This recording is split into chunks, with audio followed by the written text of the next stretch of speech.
Hello everyone. So I'm back again. This time I'm going to talk about something that has been on my mind for quite a long time.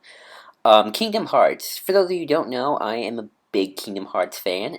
If you listen to my Beauty and the Beast commentary, which I did with Nira Cole, shout out to you, buddy. Um, we talked a lot about Kingdom Hearts. That's a car outside. Um, and something I always bring up every time I do a Kingdom Hearts discussion is that I am always of the belief that the first game is better than the second game. Or to rephrase that, I like the story more. So there's two things I'm going to concede right out the bat, which obviously does not help my argument. First off, I'm not going to be comparing and contrasting antagonist. Because you can't really. It's always a personal mood thing whether you like classical Disney villains or Organization 13, which falls I guess into the anime category of villains, I guess. In gameplay, I'll always concede better just because the game is newer and it's just better. The newer games are definitely better than the old. The newer gameplay wise, at least, it's definitely better. Um, but yeah, but I've always had the strong belief that the first game story way better than the second game story, and one of the big reasons is just simple simplicity. Simple simplicity. Yeah, that sounds right. Just simplicity. The first game is so simple. It's very it it's 90% a self-contained story. And I say 90% because the ending certainly adheres to sequels. But if you wanted to stop, I guess you could. I mean, Kingdom Hearts 2, I'm going to concede again, has a better ending because of just how it ends. But Kingdom Hearts 1 story is so self-contained, so in its own little bubble. It's almost like it's the New Hope almost without the ending of the Kingdom Hearts series because New Hope has such a one and done story, and the Kingdom Hearts Chain of Memories and two, well, Chain of Memories is definitely the midwell. It's the Empire Strikes Back, I guess.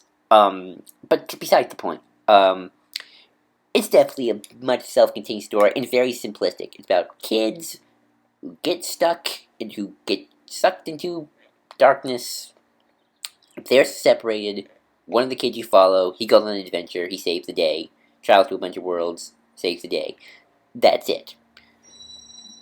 Kingdom Hearts 2 gets into a lot of complexity, and there's some interesting philosophies here and there about darkness and light and that sort of thing.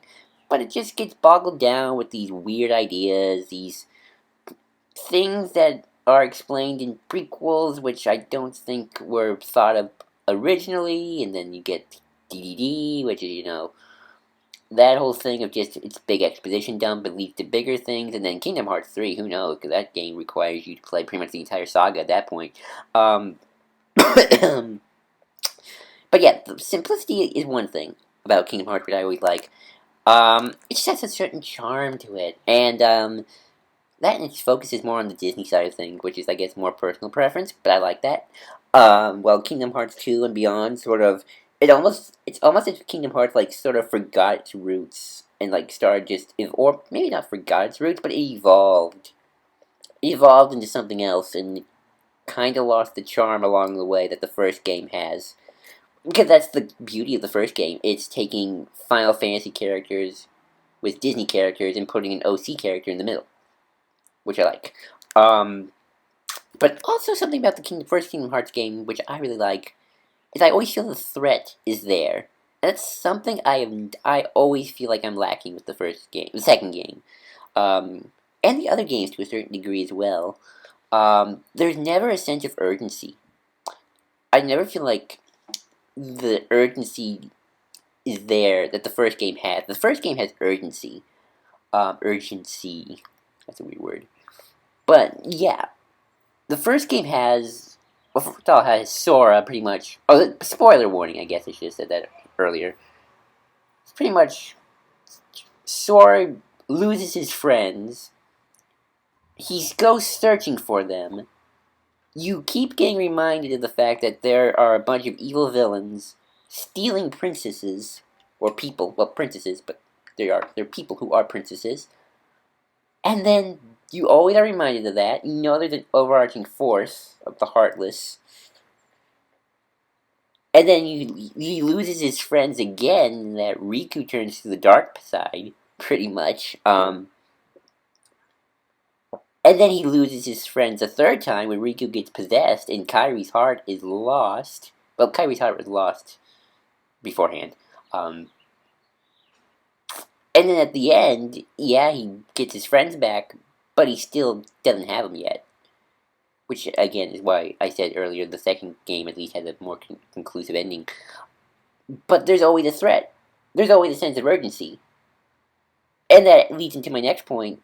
The worlds of Kingdom Hearts 1 are way better integrated than I think almost all the other games. I feel like with the other games, the worlds are just there. They have no bearing in the situation. Not even Burst by Sleep, I think, did it well.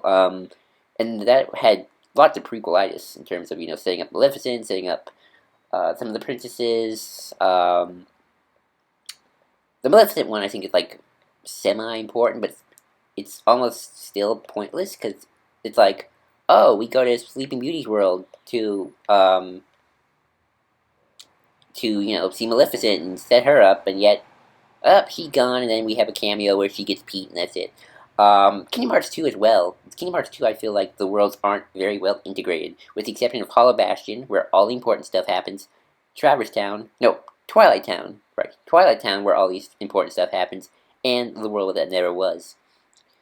In fact, even the worlds where you have to kill off the organization members in the second visits, they still don't feel very integrated. Like, we could have killed you off anywhere, and you would have still zero bearing on the overall story, except that you just killed off an organization member. And that's another thing.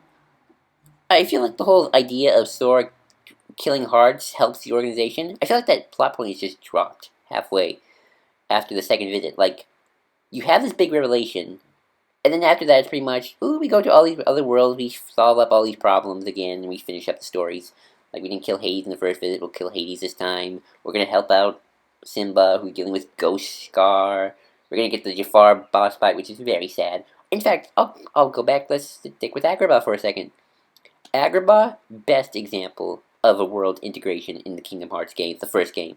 That world is so good in terms of its story that because it has the Aladdin story, but it doesn't follow it. And not only that, it's important to the actual plot because Jasmine is one of the princesses of Heart. Maleficent needs the princesses of Heart. She needs them to open the keyhole, and then the whole Ansem thing at the end. That's good because okay, so in the first Kingdom Hearts game, I can list off at least a few worlds that are important: Traverse Town, Agrabah, Hollow Bastion. Wonderland is somewhat important because again it's the Princess of Hearts, so I guess Wonderland you can add that one into it too. Neverland and Neverland. See, at least you have two important Disney worlds that are key to the story because the Neverland one gets you to the location of Hollow Bastion and also, tells you that Riku's even more into the darkness. Oh, Monstro as well, that's important. Although I heard you can skip Monstro actually in terms of the story. But, that's beside the point. Canonically, at least, you have to go to Monstro. Yeah, you can make the argument, Atlantica and, Halloween Town aren't important, and they aren't to a degree. I mean, you should play them, but they're not important to the overarching story, except that, Ursula and Noogie Boogie are part of Maleficent's Council of Evil, so that's a thing. But yeah, you still have at least one, two, three, at least three important worlds that are part of this main story. The Treehouse Jungle, I guess, two? Well, the thing about Treehouse Jungle is that it shows you more how the Heartless infect people and that you can command them. But apart from that, like, it has bearing, I guess, on the story. The Hercules one world doesn't really. That's just there for, like, mini games and, tournaments. I mean, it's Hades, so, he's important. Hades actually gets a couple good scenes. He gets at least two. So that's a thing. But yeah, the Kingdom Hearts 1 is definitely, again, to reiterate my earlier point, definitely better at showing you the threats and the challenges the characters have to face. And that's something that's lacking from Kingdom Hearts 2, honestly, because I feel like Sora is never upset. He's never angry, except in Hollow Bastion and Traverse Town. I mean, Twilight Town. I'm gonna get those two mixed up. He's always just so happy. He's just happy-go-lucky. Oh, look at me, Sora, blah, blah. And that's the thing I like about the first Kingdom Hearts game. The first Kingdom Hearts game had darkness.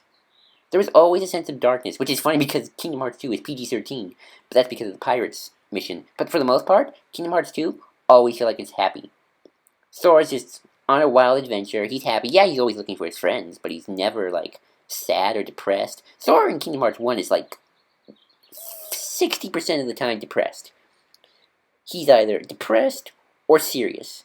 In Kingdom Hearts 2, it's like he got just happy pills and, he's just good-go-lucky. And, you can make the argument he also gets hit with the stupid stick a little bit. I can't really make the arguments for DDD because I didn't play that game that much. Well, that and DDD should really be a Riku game, just full-on Riku. And, okay, Chain of Memories is pretty good with Sora stuff because they're much better at showing his anger and emotions. In terms of threat, in terms of Burst by Sleep, it's there. I can see an argument. I can see arguments for, the worlds. I don't think the worlds are very I just said the worlds weren't integrated on that either. So that's my problem with that. But yeah, that's the two big ones right there. Is that Kingdom Hearts 1, it's almost funny because the gameplay is also challenging, and so the story is challenging as well. Oh, one more thing. Beauty and the Beast is also very well integrated into the story. And I mentioned that in my commentary. I love what they do with Beauty and the Beast for Hollow Bastion. It makes so much sense. Because Belle's a princess of heart, and if the Beast were alive, he survived, he should be going after Belle like no man's business, or no beast's business in this case. That's another thing. They integrate a new world, put it with a classic Disney story. Two classic Disney stories if you count Sleeping Beauty.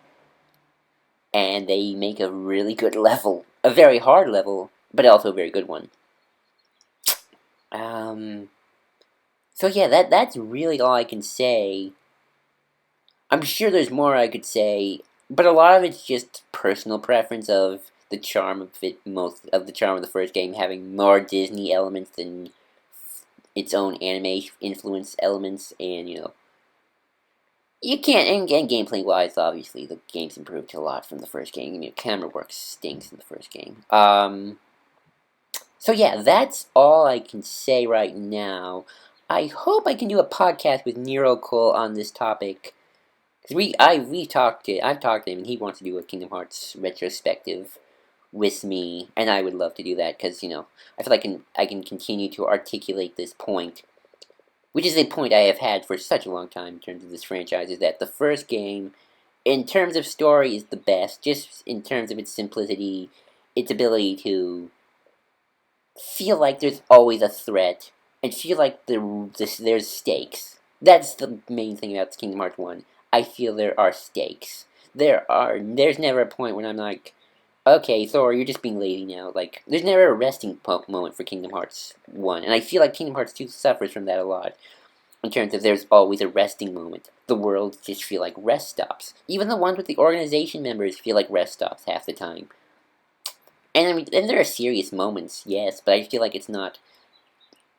I'm gonna hate myself, and if Red Lear my friend, listening to this, he will laugh. But it feels like Star Wars Rebels, where you have 2 moments of really intense drama, and then filler, drama episode, filler. That's my problem with Kingdom Hearts 2 in a nutshell. It's too much filler. Kingdom Hearts 1, I feel, it has filler, but it spaces out the filler and keeps the drama going.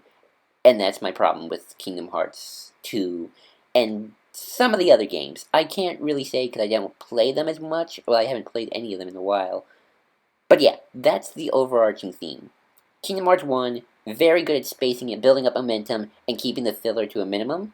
Kingdom Hearts 2, the blocks of drama are too blocked. There's too many filler moments, and the drama is cornered into one area. So yeah, that's my point. I reiterate this 3 times. I hope you people get it. So yeah, leave me in the comments what you think. I hope to do a discussion on this one day in a bigger podcast format. And till then, subscribe to my channel, subscribe to Red Lear's channel, and watch the Imperial HoloNet podcast. Okay, see you later. Take care.